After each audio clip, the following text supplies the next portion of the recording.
Hello বন্ধুরা, আজকেও আমি তোমাদের সামনে রান্না শেয়ার করছি। রান্না বসে দিয়েছি, ভাত হয়েছে, ডাল, এটা হলো ঝিঙে আলু সবজি,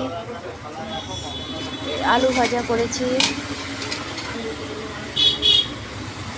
রান্না হচ্ছে, রান্না এখনো হয়নি, অল্প অল্প ভিডিও করছি। এই যে মাছের ঝোল ঝিঙে আলু দিয়ে, তারপর চিকেন বানাবো। এইটুকুই তোমাদের সামনে শেয়ার করি। সবাই আমার পাশে থেকো। এটা আমার দোকান, সবাই তো জানোই, রাস্তা রোডের পাশে, SBI ব্যাংকের পাশে। সবাইকে অনেক অনেক ভালোবাসা, শুভেচ্ছা রইল।